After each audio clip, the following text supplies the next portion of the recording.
Hi, this is your host, Garrett Lambert, with Awakening to Abundance. Effortless abundance in all areas of life. I'd like to welcome you to our call with today's guest, Art Geyser. The creator of Energetic NLP, Art is an internationally renowned teacher, intuitive, and healer. And Art has a very unique background. He's been an NLP trainer, medical researcher, consultant to major corporations in leadership, 29 years of study and development in the fields of NLP, spirituality, life coaching, healing, and intuition development. Art's gift is in helping people open their hidden abilities and integrate their inner wisdom and spirit into their daily lives. Art leads people to discover how amazing they truly are and to be healthier, more joy being alive, and to contribute more to the world. How's it get better than that?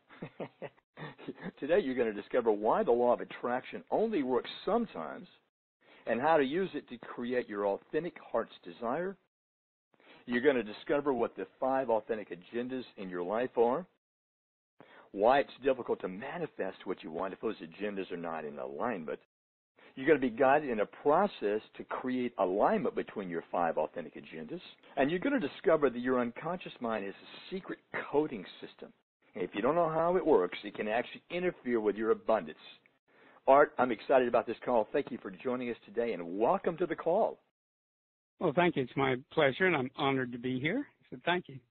Well, a pleasure to have you here. Now, Art, you have quite a background, and I wonder if you could, and quite a success story. I wonder if you could take a few minutes, if you will, and share what you believe may have been the major turning points that allowed you to manifest your current level of success. I think for me, and what I find in my students and clients, it's almost always comes down to a change in beliefs. And for me, I kept trying to figure out, when I was doing the medical research, it was a good job, and I was proud of what we were doing, but I knew I didn't belong there, and I just was really stuck. And I was stuck for the same reason that everybody gets stuck.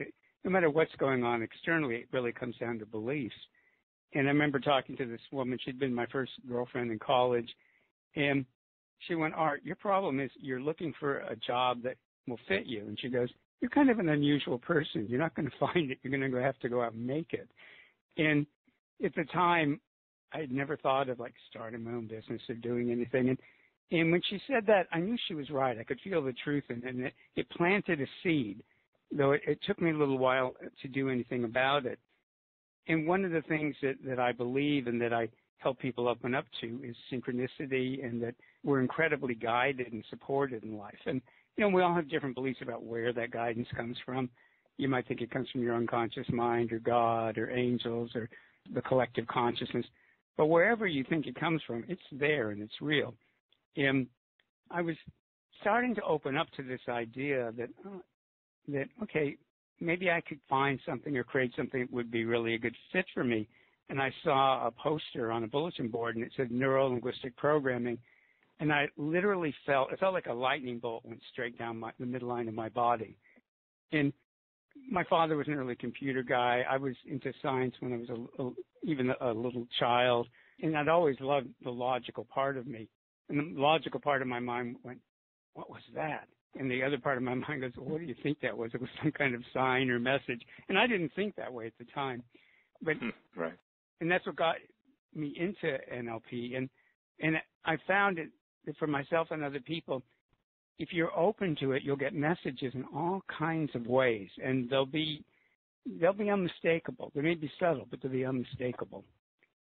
So I think that's made the biggest difference for me. Now in corporations, I teach people how to plan as a group and all of these things. And at the same time, I think some of the best things that happen, they just sort of present themselves.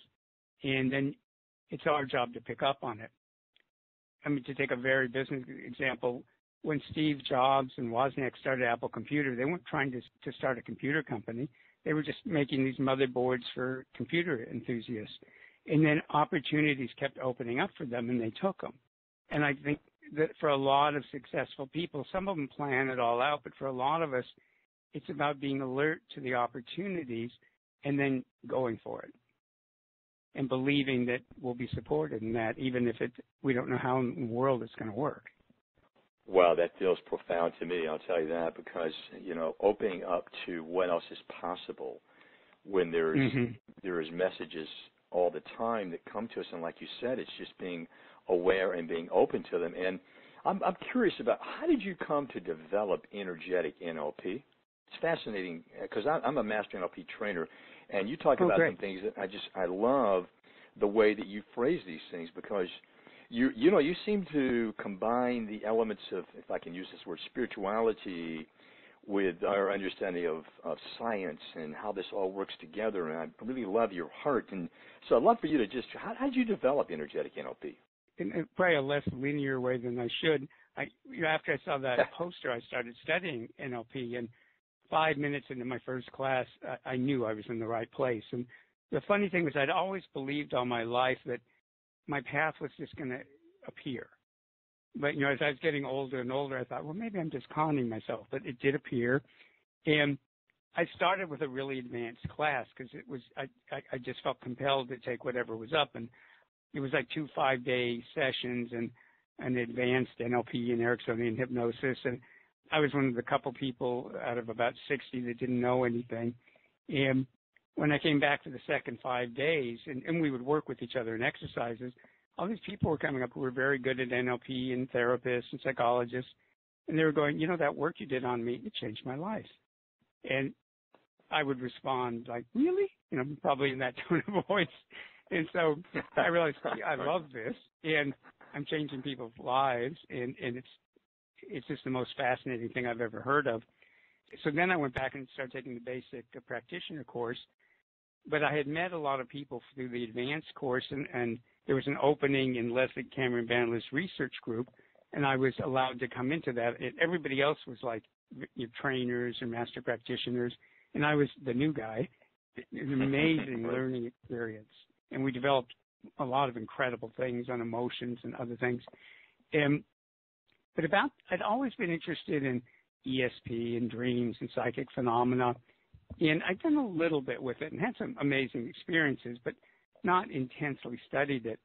And to me, this is another of those, that when you're ready, opportunities will show up. And one of the people in the class said, oh, there's a man named Lynn Martin visiting. He's this incredible psychic and intuitive, and we're having people over the house. Do you want to come? And I went, yeah, why not? And I showed up late, so he didn't have a chance to listen to me or read me. He had his eyes closed, and we were sitting in a circle. So the only read he could get of me was when I asked my question. And I'll make a long story short. I asked him a question, and then he went, well, there's something else.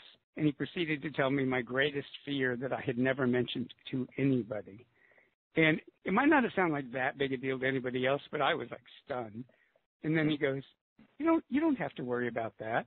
And I felt this enormous weight come off of me. And the next weekend I was studying with him. And then ever since I've studied with all kinds of healers and intuitives and psychics and everything from the president of the American Philippine Psychic Healing Institution to South American healers to empowerments from the Dalai Lama, the very Western healers. And I was finding that I could do amazing things with NLP and I could do amazing things with the energy work, but I had a belief in my mind for some reason I needed to keep them separate, like it was cheating in NLP if I used these other skills. You're right. And I believe, on one hand, you don't want to let other people discourage you, but sometimes people, if you keep hearing the same message from several people, you can feel when it's guidance, that they've tapped into something. And about 3 different people said, Art, that's really stupid. Do everything you can. And I went, oh, who made up this rule that I have to keep them separate? And when I put them together, the results were much better than either one alone. And that was back in about 85 that Energetic NLP was really born, and I've developed it ever since. Wow, fascinating story. I love the way that you've combined energy work you've done with NLP. It just seems so potent and powerful in the way it can transform people's lives. I wondered is there a way you could maybe describe what is Energetic NLP? It's a synthesis of NLP, the neuro-linguistic programming, which is a very structured, logical, fantastic system with spiritual concepts and transformative energy work. And for any listeners that are new to energy work, there's this belief out there that energy work is unscientific and woo-woo, and it's completely somebody who did research for 11 years, it's completely untrue. There's actually a lot of excellent research that proves as much as anything is proved in science that there's an energy field in and around the body, and that when we think, the energy field shifts. And moreover, you can think it's somebody else's energy field and it will shift. And they can hook somebody up to medical instruments and have somebody 1,000 miles away, and the subject doesn't know when it's going to happen, and the operator doesn't know when it's going to happen, the operator of the equipment. And when the person starts thinking healing energies in their direction, their responses shift. And when they stop, it doesn't go back all the way to where it was, but they can tell that they've stopped. And this has been repeated countless times in many, many different universities and other institutions. And that's just one example. So energy work is scientific. It's just science can't explain it well yet. But science can't even explain gravity well yet. So the gravity exists. Right. People go, I don't believe in invisible energies. I go, oh, really? Jump up in the air and tell me what happens. It's this thing we call gravity that nobody really understands yet. So, and energy work has been known about for thousands and thousands of years. There's like 92 different human languages that have words for human energy, including Hebrew and Chinese and Japanese. And, everybody knows about it. And, in fact, what's funny is sometimes you'll get people who go, this is a bunch of nonsense, and they'll go, yeah, I didn't like the feel of that deal. Even Donald Trump talks about that he won't do a deal if it doesn't feel right, even if the numbers make sense. Oh, that's interesting. That's right. Interesting. So he's feeling into energy, and he's working with a lot of energy fields, and maybe he doesn't know it, but they're working but he's aware of them in some way. He's definitely aware of them. Now, how he would explain it, I have no idea. And Bill Gates talks about use your intuition is the most important thing. Steve Jobs, Richard Branson, Oprah Winfrey. Just person after person, they all, and again, what they mean by that, who knows? But, and Stephen Jobs talked about if you go for what you love, things will just happen. And he was fairly successful. So Energetic NLP is bringing together the best I've found of all of these systems, including very different energy systems, because my teachers have been very diverse. It's my job in life is to pull together different things and bring them together. It seemed to be opposites. Yeah, I think that's part of the genius of your system that I've noticed. So this is kind of a two-part question, but regarding the law of attraction. Why do you think the law of attraction only works sometimes and not at others? What really makes the difference there? And how can we use it to create what you call your authentic heart's desires? Mm-hmm. Well, the law of attraction and the books on it, like The Secret, and I think all that material is fantastic and it's really helped people. But particularly like The Secret, and they were only trying to get across that one major idea. And it is that simple, except it's not. There's some complications. And one of them is that there's multiple agendas running everybody's lives. And about 5 of them are what I think we can consider authentic to the person, and then there's a few that are external to them. And you may consciously go, oh, I want to be financially independent. But maybe your unconscious mind is going, I don't think so. And maybe your soul is going, I really wanted something else. So there's all these different agendas, or maybe your family programming, because there's energetic programming from families. Maybe your family programming is, having too much money is a bad thing. And so we have all of these different things going on. And when we visualize something we want, and when it's really in alignment with everything, it tends to happen. But often what happens is your unconscious mind is manifesting one thing. Your conscious mind is manifesting another. Your soul is doing something different. Your body wants another thing. So I do a lot of work with people, and it's a fairly simple process in aligning these different agendas. So as you move forward in life, your goals can shift because they become closer to your authentic heart's desires, but they're much more likely to manifest because you're not fighting yourself on it. There's a lot of people who, you go, how are you getting parking spots? And there's a lot of us who go, Oh, yeah, I lived part-time in San Francisco and used to have a lot of trouble parking. And then I was thinking about these sort of things, and I just decided to change my beliefs and that I'm really lucky about parking. And I've been that way ever since. And I'm not saying I never have problems, but I've gone to amazingly crowded things, gotten great parking spots easily. And that didn't used to be what happened for me. But that's a different order of thing than going, I want a career that I find really satisfying and gives me financial independence. That's liable to bring up a lot more resistance in people. And that resistance is trying to create something different than what you're visualizing or affirming. So when people learn to align these different agendas and to separate out from family agendas and ancestral agendas and humanities agendas, when they, not to fight those agendas, but separate out from them and align their own, then a lot of magic starts to happen. That's an interesting segue here. So you talk about the fact that we have many, many agendas running our lives. Can you explain that a little bit further? Yeah, so the 5 that, in my opinion, are authentic ones is your body has agendas. And I'm sure a lot of your listeners have at least heard this or have not experienced it, that one of the ways to eat a healthier diet is when you think of eating something, ask your body, does it want it? And you'll get a feeling like, yes, no. I mean, the body has its own agendas of what it wants, which is about being healthy. And a lot of us like, oh, I don't need that much sleep. But if you check in, your body might go, I do. So the body, and we would say energetically, the body even has a consciousness. But whether or not you want to picture it that way, we all know that our body has its wants and needs, its own agenda. And then since Freud, we've all known that the unconscious mind has agendas. And in NLP, we talk about the parts of the unconscious mind. So when people talk about inner child, it's more like inner children. The 6-year-old part of you may want something different than the 14-year-old part of you, may want something different than your inner wisdom, which might want something different than your playful aspects of your unconscious. See, the unconscious is one thing, but it's got a lot of different parts, and the different aspects of it may not be in alignment with one another, and they're often out of alignment with the conscious mind. Or let me say that differently. They're often where we can't manifest well in our lives, where the law of attraction doesn't work.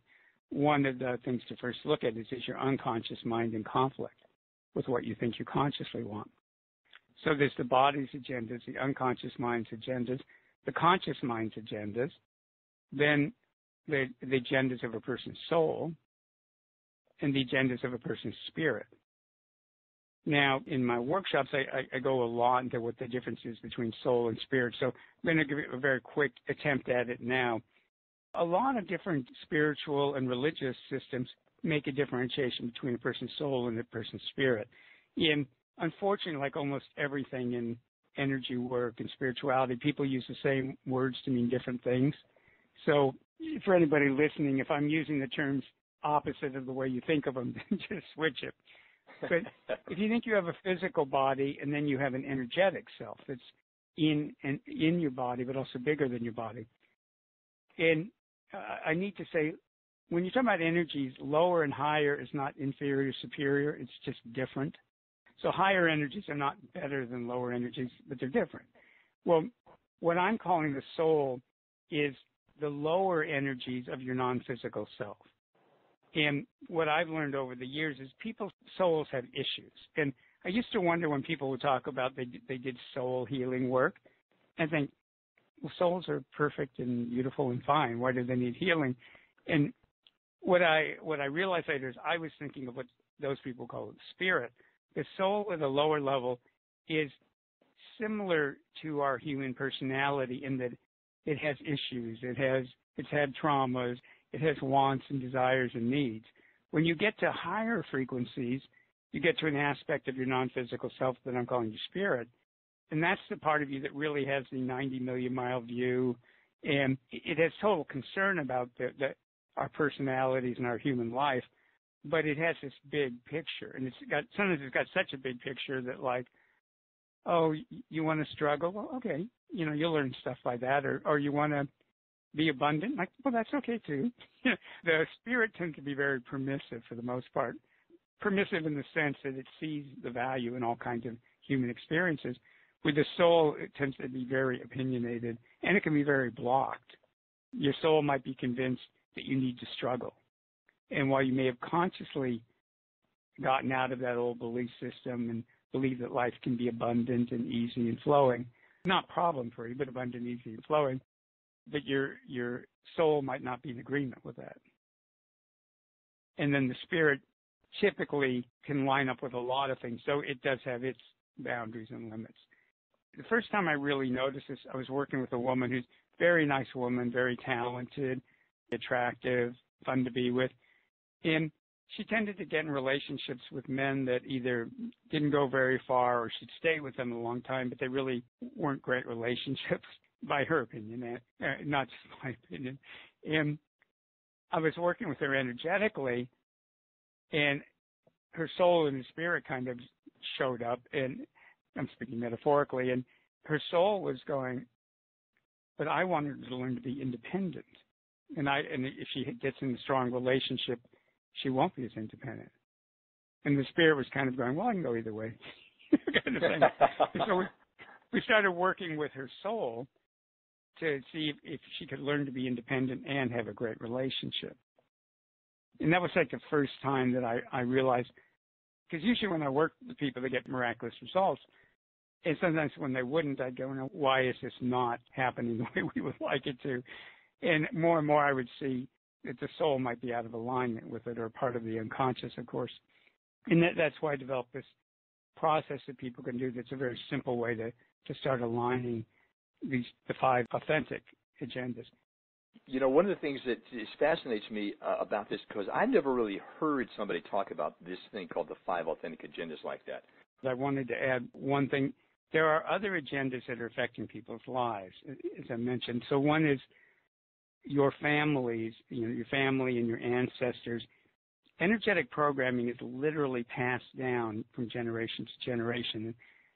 In energy work, they're called thought forms. And any group that you've ever identified with or your family ever identified with, you'll be connected to the thought forms of that group. And each group has its rules and do's and don'ts and what's okay and what's not okay. And that's not a bad thing, because human beings we're pack animals, we're tribal. And we had to be taught how to survive in whatever group you were born into.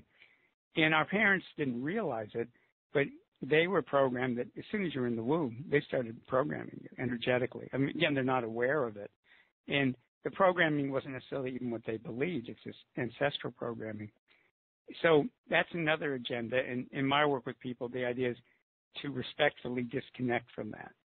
Whether or not the programming is good or bad, as we grow up, and the kind of people that would listen to your shows are people that want to be authentic and really manifest the being that they are in their lives. And in order to do that, we have to let go of these old programming.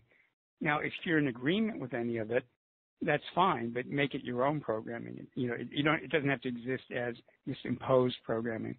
And if we had more time, sometimes when I disconnect people from these kind of thought forms, what they want, everything in their life changes for the better and is much more authentic. And people would be stunned if they realized how much we're being controlled by these kind of agendas. The last agenda I want to mention is humanity itself at any point in time has agendas. And we don't want to be in opposition to those agendas, but we don't have to participate either.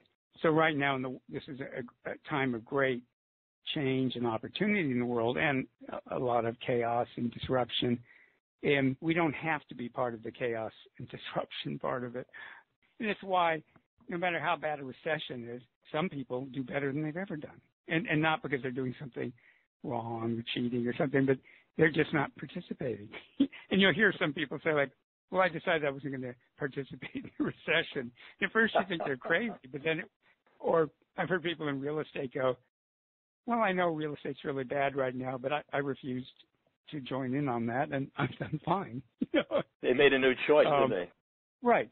And again, it's not about being in opposition, because you don't want to be in opposition to these agendas because they'll fight back. It's just going, that's fine. You all get to do what you're doing. I get to do what I'm doing. And, and some people see what we're doing and go, oh, can I go? Yeah, can I go to that party? I want to go to that party.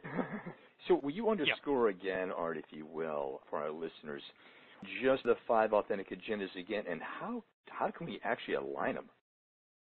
Okay, so what they are, and we're going to go through them, your body's agenda, your unconscious mind's agendas, because there's more than one, your conscious mind's agenda, which is what you would tell people you want right now, your soul's agendas, and your spirit's agendas.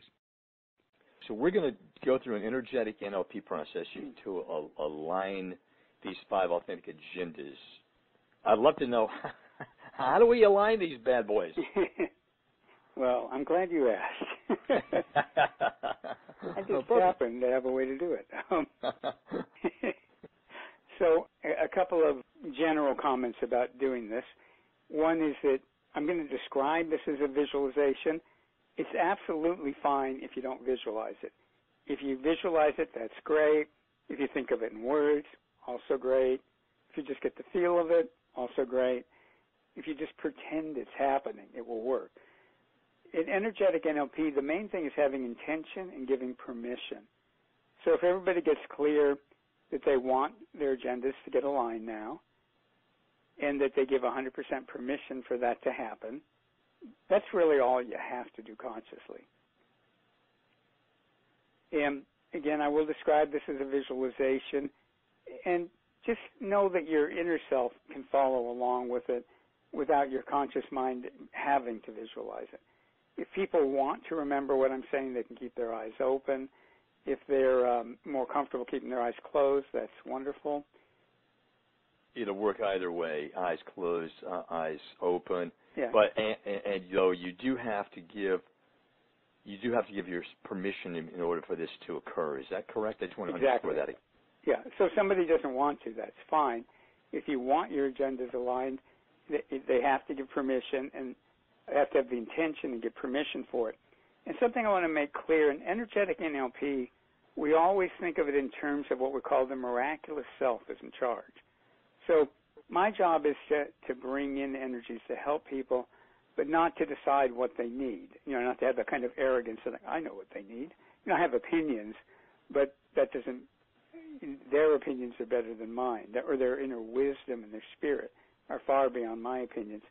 So I'd like them to have the intention that their miraculous self, and that's the term we use in Energetic NLP for when your inner wisdom and your spirit are working together. When your inner wisdom and spirit are working together, we call that your miraculous self. And I would suggest to people that they put their miraculous self in charge of what happens to them, and then it will be perfect, absolutely perfect. And if they try to consciously make things happen, they'll limit it. Well, I love that. How beautiful that is. So everyone listening, if you are willing to, you put your miraculous self in charge, right? Is that right, Art? Exactly. And I like to prepare people. There's a number of different reactions people have to energy work. Most of the time, most people just feel good. They may feel tired when it's done, but it's like a good tired. Like let's say you've done some fun exercising, and later you might feel tired, but it's a real pleasant tired. And the tiredness that can come from this is because they're processing on a very deep level. Sometimes people feel very energized, so it can go either way. While the process is going on, they may notice reactions. Again, they may very likely just feel really good. Emotions may come up that they're clearing, so they may be aware of an emotion all of a sudden. If so, just be mindful of it. Notice it. Don't fight it. Don't feed it. Just let it be. They may temporarily feel an ache or a pain in their body, but again, that will pass. And they might yawn. They might have a muscle twitch, because that's one of the ways we release energy sometimes is muscles twitch. So any of those reactions are perfectly fine. Okay, and just a couple more principles. One is that everybody can do energy work. It's not some special gift that only a few people can do. My ego would have enjoyed that being true, but everybody can do it. It's just a matter of we've been programmed to turn our abilities off when we were children, and that was probably a good idea, because most children find energies quite overwhelming because they don't understand them. So parents unconsciously program us to turn it off. But if you're old enough to be listening to this, then you're old enough to turn it back on and enjoy how amazing you are. And energy follows thought and intention. So when we have intentions and we think of things, energy flows. And it may sound like that's too easy, but it really is that easy. The main, absolutely seriously important thing is that people not be serious about it. Just relax and enjoy it. If everybody listening was 5 years old and I took them through this process, they would just be giggling and it would work perfectly. And it would never occur to them to go, am I doing it right? They just have fun with it.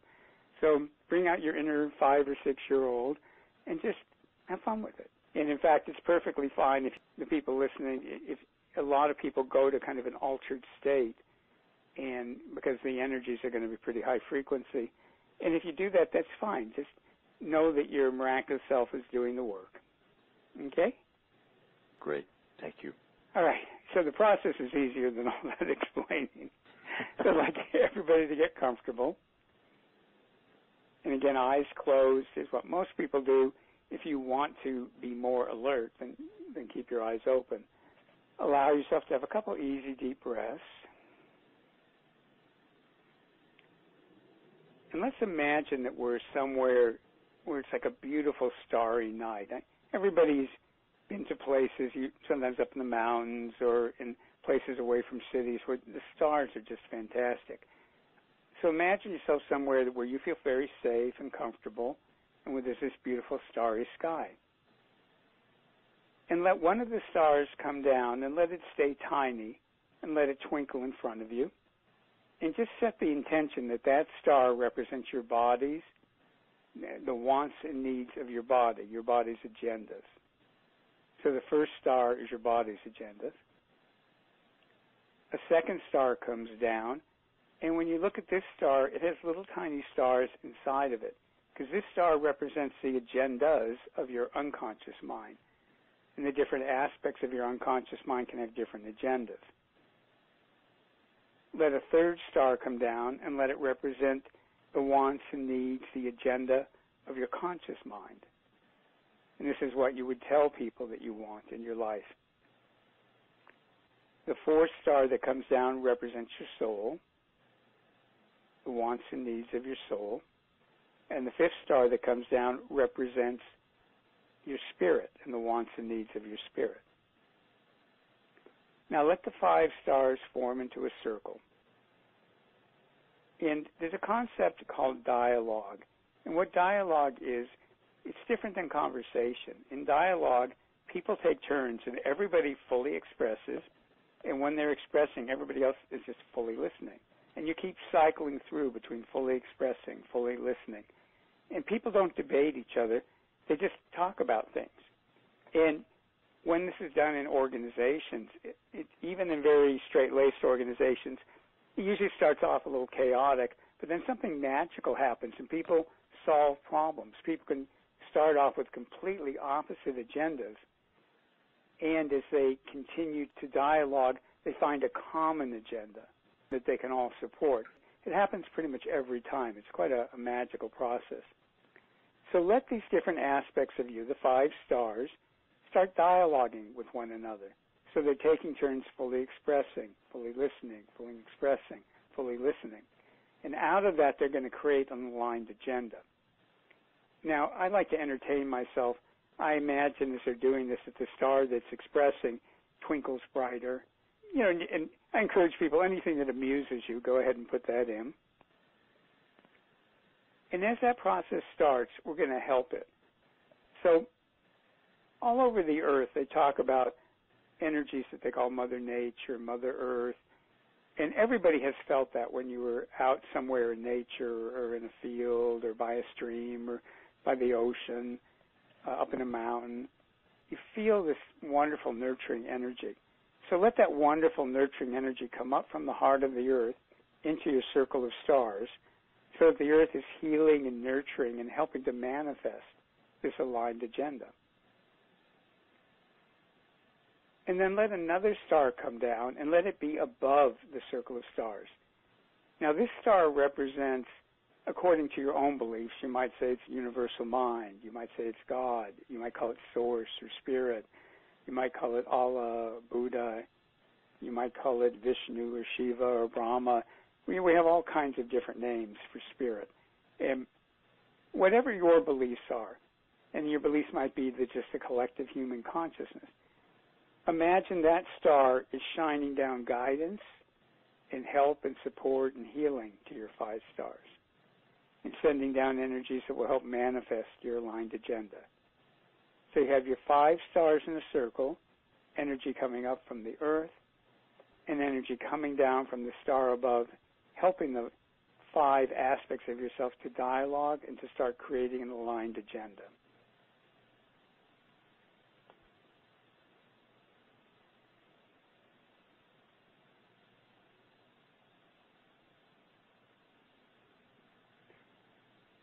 And as the 5 aspects of yourself are dialoguing, imagine that in the center of the circle, a tiny bright point of light is forming. And that's the beginnings of your aligned agenda, an agenda that every aspect of yourself can support, wants and needs that every aspect of yourself can support. And as they continue the dialogue, that point of light is going to start growing until it's a ball of light.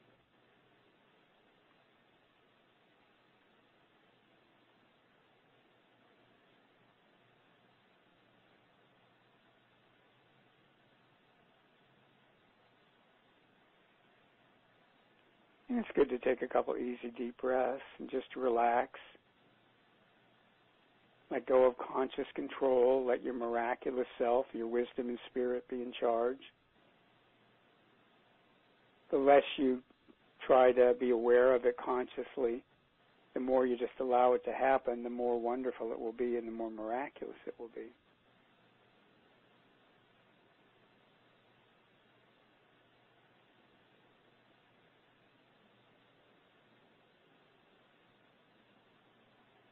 And that point of light in the center of the circle of stars is starting to grow bigger and bigger. As the aligned agenda gets clearer, it begins to sparkle, it gets brighter.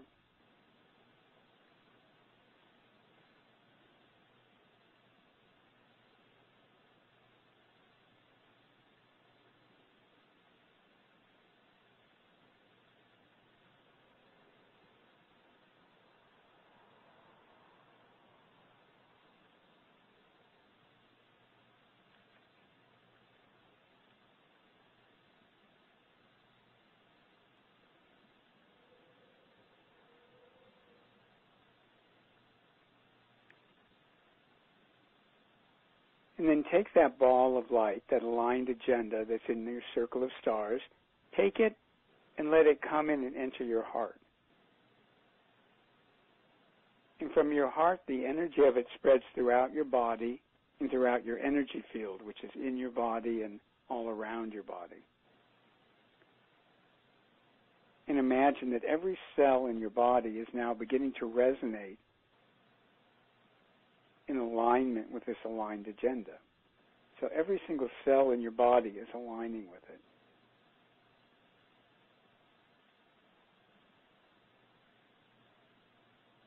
And you can imagine that your energy body is a collection of little points of light. And imagine that each point of light in your energy body is resonating with that aligned agenda, so that your entire energy body and physical body are coming into complete alignment with your aligned agenda.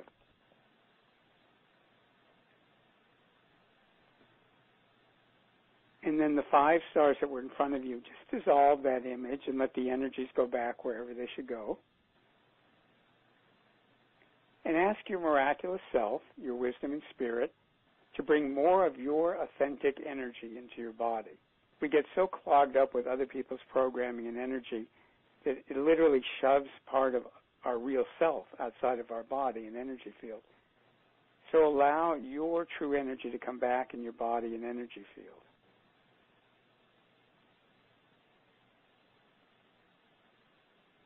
So that you as a spiritual being and you as a physical being are more and more in alignment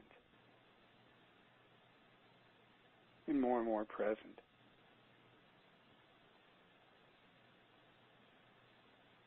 and ask your miraculous self to bring in earth and universal energies that will support you in the manifestation of your aligned agenda.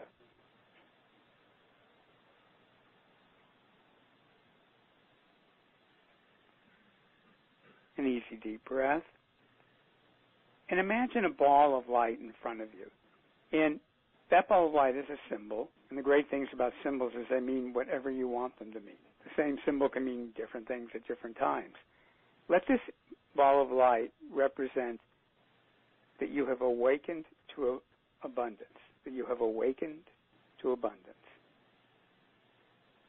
and that you are already manifesting more and more abundance. That's part of your nature as a spiritual being, and it's now part of your life as a physical being. And allow your miraculous self to bring in earth and universal energies that will support this symbol, this awakening to abundance. You're having awakened to abundance. And let the earth and universal energy also clear out other people's energy that might be in that goal for you. Because everybody has opinions about what abundance should be and how it should work.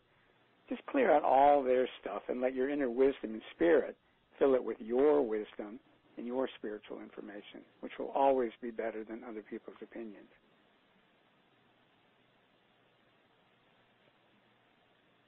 And then bring that symbol into your heart and let it spread throughout every cell in your body and every point of light in your energy body, so that your entire body and energy field are resonating with this awakening to abundance, to the manifestation of increasing abundance.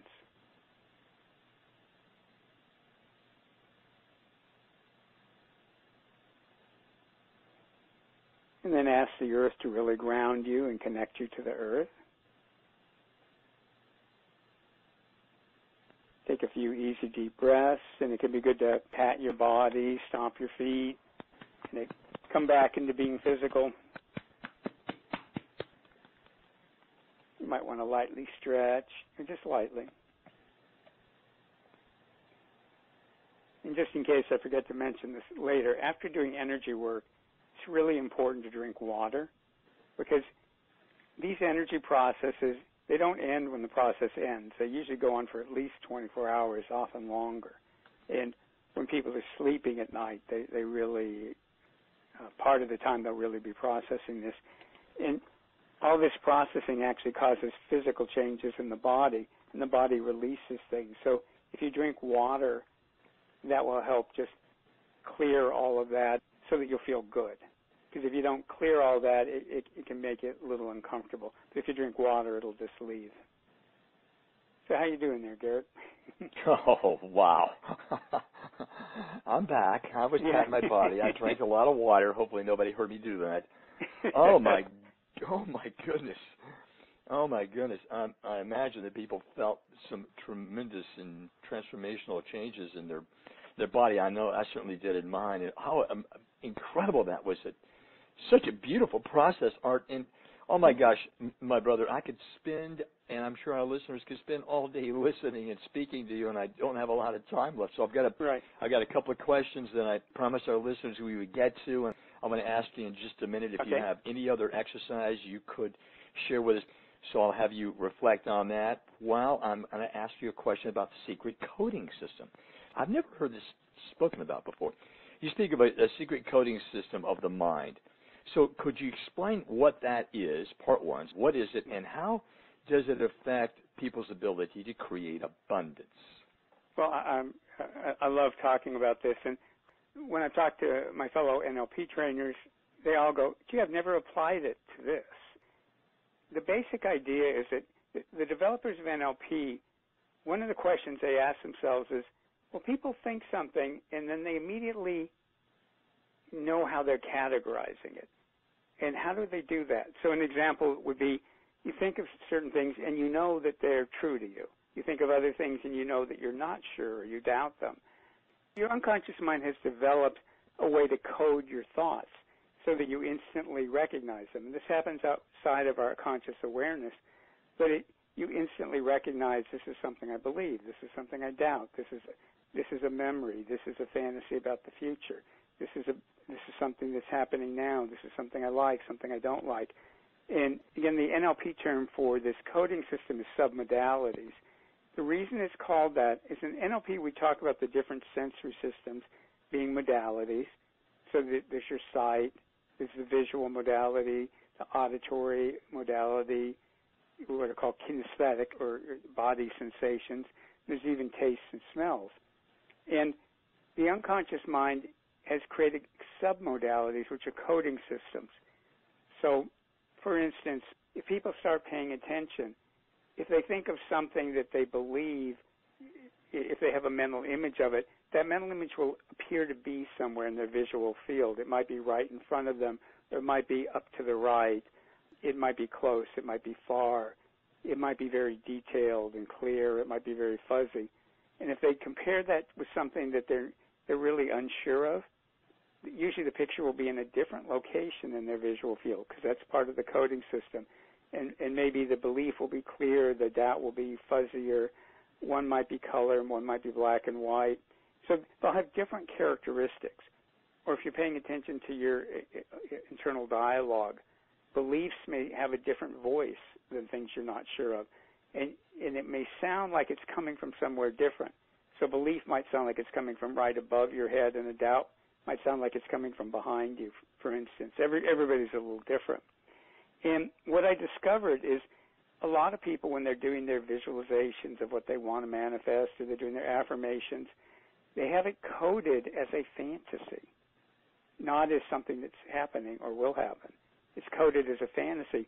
And happily for anybody who's not locked up, when we code something as our fantasy, what we're telling our unconscious mind is don't actually do this. So you might have a fantasy of, quitting your job and going to a tramp steamer and sailing the world or becoming a rock star or something. But you may be totally clear in your mind you have no intention of doing it. It's just fun to think about. And wishes and fantasies are an important part of our thought processes. But a lot of what people are doing when they do affirmations of different kinds of visualizations is it's coded as a fantasy. So you're literally telling your unconscious mind, don't do this. So somebody's going, okay, I want to have a really wonderful job, but it's coded as a fantasy, so the unconscious mind is going, okay, got it, don't do that. Wow. And wow, that's what we're telling ourselves on one hand, consciously, I want to do it, but unconsciously you're saying, no, you really don't. Yeah, because you're coding it wrong. And there isn't time right now to go into this in detail for people. Right. But sure. One thing that they can do is just start paying attention when you're doing an affirmation or visualization of something you want. Like, how real does it seem as real to you as if you go, the sun will come up tomorrow, or I'm a woman, I'm a man, whatever's true about you. So think of something that you absolutely are sure of. Can we do that right now as a brief exercise for people? Yeah. An example around money, maybe around abundance, because we talked about I want to know how this secret coding system affects people's ability to create abundance. Right. So can we kind of tie that into a little exercise? Absolutely. And just remind me how much time we have so that I can... Well, we're past that. I'm going to make sure the listeners get everything out of this we can today, everything we promised. So go for it, my friend. Okay. Oh, great. Well, I'm thrilled to do it. So, again, I'll repeat for people, what we're working with, the coding system is the characteristics or the submodalities of what you're seeing or hearing or feeling. And they'll be coded differently. And there are some fairly universal things, but everybody has developed their own system that's just theirs. In fact, if I can just say real briefly, I ruptured an eardrum one time, and it changed my perception of what I heard. So I could be sitting with really good friends having dinner, but they sounded far away. And I remember I started thinking, they don't like me. And I realized in my mind, when I thought of people who didn't like me, I heard them from far away. Just in my mind, that was my experience of it. And I had to remind myself, these are my really good friends. They like me. I just have a ruptured eardrum. But wow. Or I've heard of people having concussions that everything looks gray. Well, I'm sure everybody can imagine gray. Gray can be a lovely color. If all your images are grayed out, that's tends to be a coding for depression. So people get a concussion and go, I don't know why I feel so bad. And the doctors go, well, there's nothing wrong with you, because they don't know about this. Oh, well, fascinating. So relate this to abundance. Yeah. So to abundance.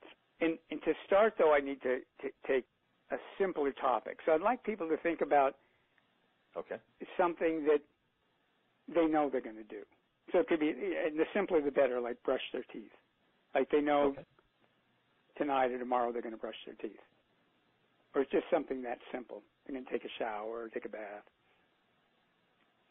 And then I'd like them, when they think of that, like, I'm going to take a bath at this time, or I'm going to brush my teeth at this time, notice if there's a mental image, what kind of mental image comes up, and where does it appear to be in your visual field? So let me ask you, Garrett, when you think of something like that, what comes up for you? A voice, an image? A voice, but really an image of myself with a toothbrush in front of me and it coming up to my mouth. So it's pretty close to me.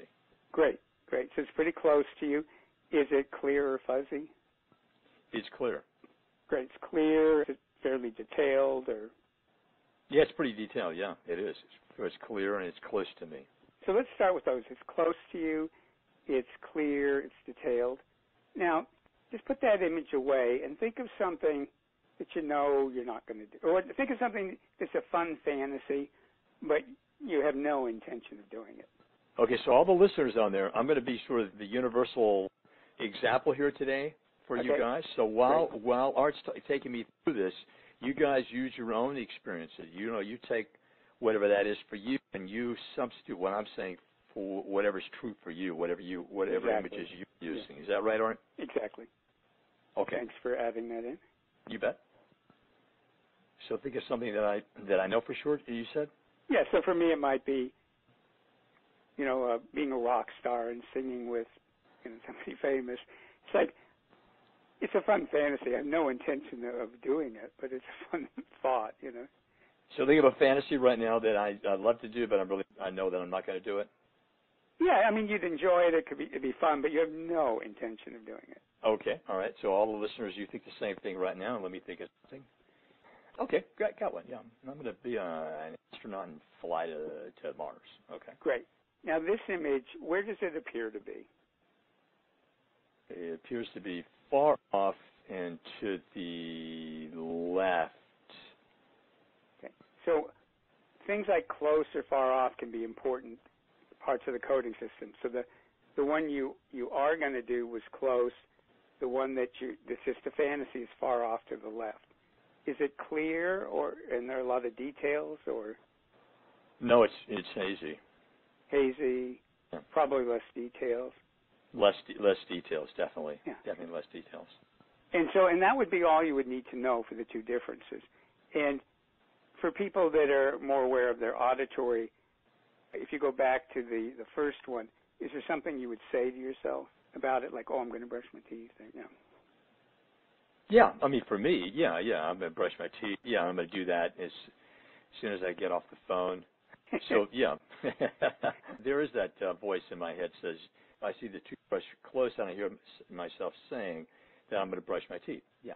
Great. And just notice the qualities of the voice and where it sounds like it's coming from. And if you're not sure where it's coming from, pretend it's like a speaker and you can move it around, and then notice where it wants to be. For the first image? Yes, for the first image. Okay, so all you listeners, So taking something you know you're going to do, what would you say to yourself, and what's the voice like, and where does it sound like it's coming from? Okay, now should I answer that for the group right now as an example? Yeah. Mm-hmm. Okay, the voice sounds like it's coming from my right and, next to me, right next to me, maybe to my right. I happen to have some hearing loss in the left ear a little bit. So it's coming from my right more. You don't have to describe it, but it will have a certain quality to it, tone of voice or your voice or somebody else's.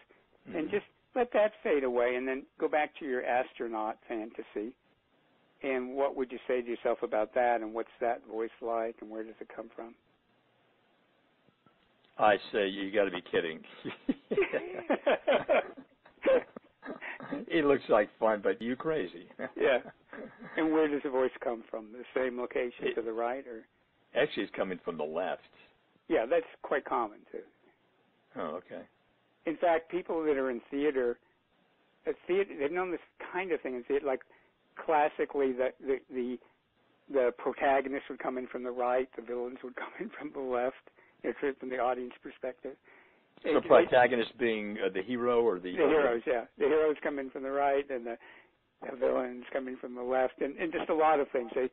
They recognize on some level that these things really affected people. Wow, fascinating. Yeah. I mean, they were intuitively or just by experiment were realizing about these submodalities, and it will have a different voice. So for everybody, just all you need is one difference. A couple of differences are great. And then what you do is you think of something that you truly want, some aspect of abundance that you really want that you haven't manifested, and then think about it and notice, how is it coded? Is it more like a fantasy or more like a definitely going to happen? So again, think of something that you want to manifest that you haven't, some form of abundance, and then just notice, where's the picture? What's it sound like? So I just used a tremendous amount of money, and I found it was kind of in between those two. Uh-huh.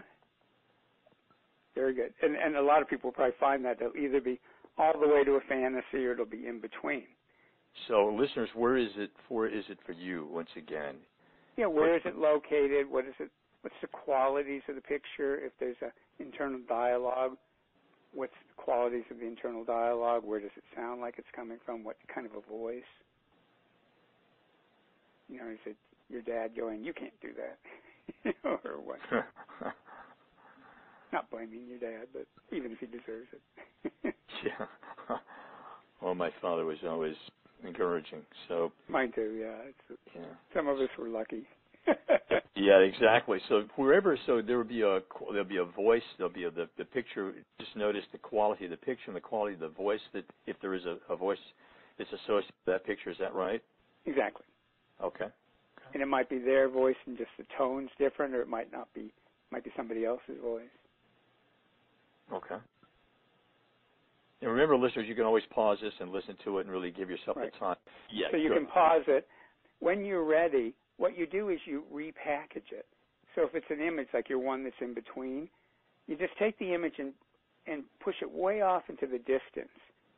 And then when you're ready, zoom it back, but zoom it back into the position where the image of what you're definitely going to do was existing, and make it and repackage it like that, and change the voice so you shift the visual and the auditory submodalities to go from being a fantasy or an in-between to the reality. So again, you shove it way off in the distance. When they're ready, you zoom it back into the position of something that you definitely know you're going to do. So I'll give everybody a chance to do that now. So the example would be like close up where the toothbrush was. There's something I know. Exactly. Yeah, get rid of the toothbrush, but that's where you're going to put it. Okay, so get rid of the toothbrush, okay. Whatever you had in front of you, listeners. Okay, and so we zoom this thing off in the distance, okay? Yep. And when you're ready, zoom it back into that same location as the toothbrush picture was in. Okay. And do an internal dialogue similar to the toothbrush one that's very definite.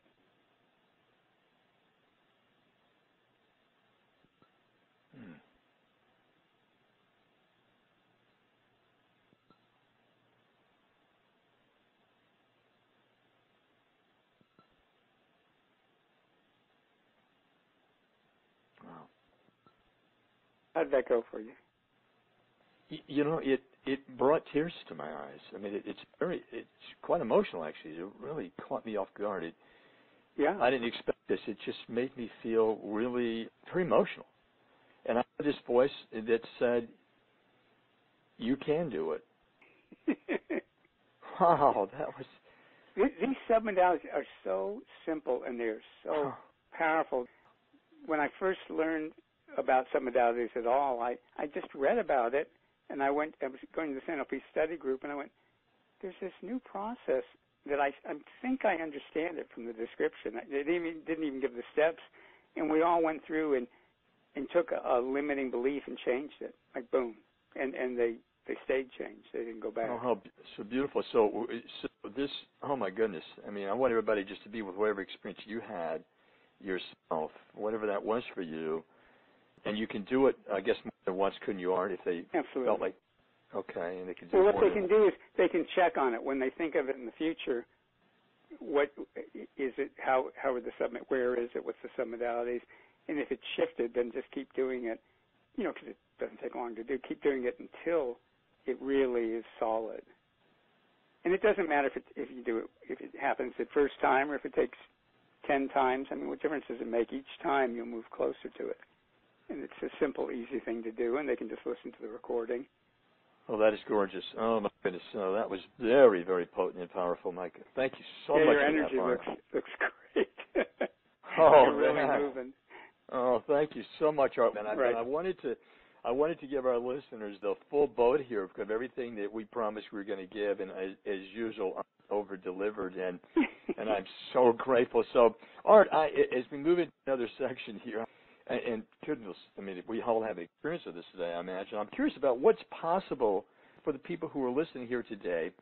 I mean, can you take a few minutes and just share some of the amazing turnarounds for other people that you've seen, for people who have applied what it is you teach? Because I imagine we all have our own experience today, but could you share some other stories, maybe some amazing turnarounds from people that you've seen that have actually applied what you teach? I'll give you some quick ones. I've had 3 different people who were absolutely going to lose their house. It was a done deal. All of them were able to save their houses. But all of them start off going, there's just no way, I'm going to lose it and lose all my money. And all 3 of them, things happened. And they put effort into it, but just doors opened and things happened, and all 3 of them got to save their houses. This one, kind of a fun one, this woman one time was going, oh, I wish I could travel like you do. And she was a single mother with a daughter, and I go, well, why don't you? And she goes, well, because you have to have money. And I just worked with her, and I changed that belief, because when you travel, you meet all these people who have very little money who are traveling all over the world. Yeah. And she calls me 2 weeks later, out of the blue. Her brother, who was living in England, sends her a ticket for her and her daughter to come visit him in England. She goes, you won't believe what happened. And, and people, like, their careers change, their jobs open up, their businesses take off. They get more clients. Or I was talking to somebody this morning who just this wonderful, incredible opportunity has just opened up that could, like, completely transform her business and transform the educational system in England. So, yeah, you see really miraculous things happen, and some are just might be subtle. In one way, people becoming, all of a sudden, they're really comfortable with abundance, because, a lot of us aren't comfortable with it. We get guilty or this or that, or think it's not spiritual, or, any of it, we're not worthy.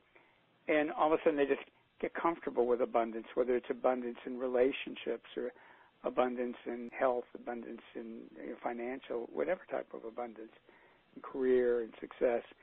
And just over and over and over again, people tell me just things opened up, They were stuck, and then things start moving. And sometimes quite amazing opportunities, like my friends in England, or sometimes they're smaller opportunities, but they're very significant, Again, it depends on what they want. Yeah, that's right. So back to that real quickly. So there were 3 people that you worked with that are all going to lose their house, and after working with you, they all saved their house? Is that what happened? Yeah. Mm-hmm. And they all started off like there's nothing that can be done, And these were smart people who checked out their options and said it's hopeless. We just changed the energy, changed their beliefs around that, and did a lot of other work, the alignment process, and some other things, and all right. Their houses. Okay. I'm really excited about, as you probably know, about helping people take control of their lives, and there's so much more to learn from Art, and there's so much that he can offer us. I mean, these opportunities that you've had your own experience today, you've heard about some of these amazing turnarounds that people have had, and this guy is the real deal, in my personal opinion. And I've asked Art if he'll create a special offer for everybody who's listening to this call. So I highly, highly encourage you, I invite you to go to Art's special offer right now to experience it for yourself in even deeper levels. And I'm going to give that link to you right now. www.awakeningtoabundance.com/energetic NLP. That's ENERGETIC NLP. That's awakeningtoabundance.com/energetic NLP. That's ENERGETIC NLP. And Art, can you let everyone know what they're going to find on that page when they get there? Well, the smart aleck and me was going to say the secret of life, but you may not find that, but you'll get some really good things. So, one is they'll get 6 months of the Energy of Abundance telecalls that I do, and people have just been loving these. They're about 40 minutes long, and if you can't listen to the original broadcast, you can listen to the replay or get the download of it. And each week we work very powerful energies on opening up different aspects of abundance, and people have been getting wonderful results as a part of it. And it's once a month, and they'll get 6 months of that as part of the package. They'll get audio recordings of a workshop I taught at the Festival of Enlightenment. You got to love that name. And on emotional freedom, which combines NLP work with energetic work to give people a whole new relationship to their emotions, so that they're no longer afraid of any of their emotions, that they won't get stuck in their emotions. They value the usefulness of every emotion. They have different ways to express them. The emotional material is some of my favorite material because it just completely transforms people's lives. When they learn how to work with their emotions, because then our emotions drive our behavior, don't they? And so exactly. They drive everything in our life, our decision-making, our behavior, our abundance. Everything gets driven by our emotions. And it's such a rich part of our human life. And, we just weren't taught how to work with it. And Leslie Cameron Bandler, who is a co-developer of NLP, developed this incredible approach to emotions from an NLP perspective. And then I combine with that energetic processes that just really take it to another level. So they get the audios from that workshop. They get the audios from a workshop called How to Live a Charmed Life, which is one of my favorite workshops that I do. And it's all about how do you open up to more and more synchronicity and good luck in your life. And that even if you're in a challenging or difficult situation, because, it doesn't mean that having a charmed life doesn't mean that you'll never get challenged in life. But what it means is that you'll always be incredibly supported and helped, and you'll feel confident. It makes a huge difference. It's made a huge difference in my life, that material, and people who participate in the workshop have all told me it really changes things. And they'll get 2 tickets to a one-day energetic NLP workshop in England or in the United States, or they can go to 1 ticket to a 2-day workshop or 2 tickets to a one-day workshop. So they get the workshop, they get the Energy of Abundance calls, which I think are amazing, the Emotional Freedom workshop, and the Charmed Life workshop. And one thing I want to say real quickly is one of the things that I teach people to do, and that I do, and it sounds mysterious to a lot of people, is remote energy work. 99% of the work I do is on the phone with people all over the world. And you can learn to work with energies that are everywhere at once. In physics, they call them non-local. They're not in one place. They're everywhere. Mm-hmm. And so when people listen to these workshops on audios, if they pretend they're happening right now, they'll feel the energy every bit as strong as people that were in the room with me.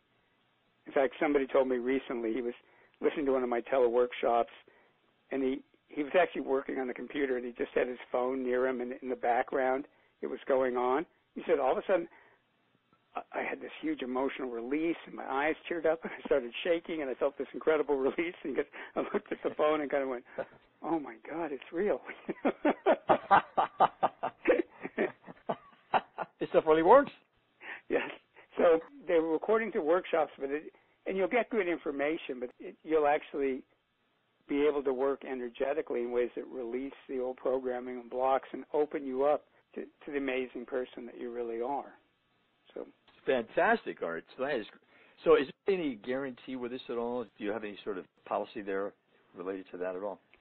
Yeah, I mean, as far as I'm concerned, if somebody's unhappy, they can get their money back. Yeah, just ask for your money back.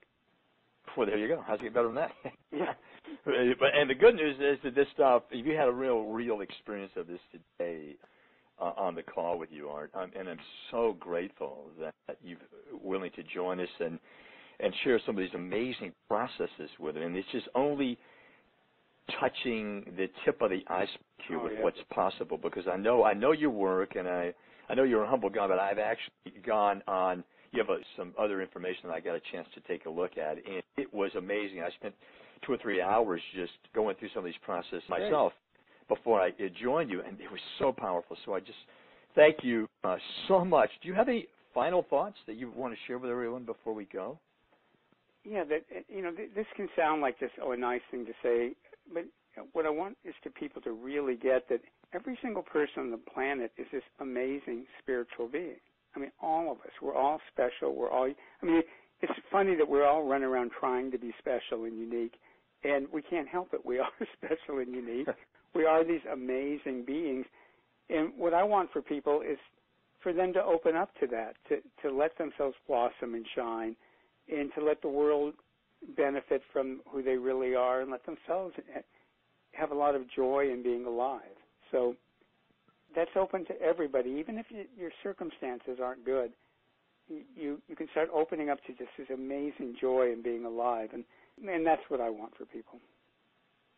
Oh, how beautiful, Art. Thank you so much for sharing all you shared with us today. My brother, I feel your heart, and I feel your desire to be a great service and a contribution to other people, and I know, and I imagine other people out there, our listeners, felt the same thing. And so I so appreciate how you've put this offer together, what you have put together as a practice, and how it's transformed other people's lives around the world. So I really appreciate you. I look forward to our next call together. And I want to thank our listeners for being on the call with us today. I know there are other things you could have been doing and other ways you could have been spending your time, and just we appreciate all of you.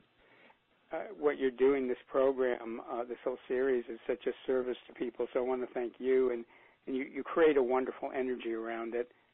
So I want to thank you for doing that, and again, thank the listeners. It's a very special type of person who will take time to try to develop themselves in the sense of really unleashing who they are and letting more of their true self shine through. So it's just an honor to be with you and with your listeners. Oh, Art, thank you very much, brother. Thank you for sharing that with all of us. And, it could be no better time right now than for all of us to open up to our own uniqueness and our own greatness. And so I appreciate all of you for being on the call today. And thank you again very much, Art, for spending time with us today. And I'm Garrett Lamberts. And for all of you, may you all continue awakening to abundance in every area of your life. Have a wonderful day, everyone.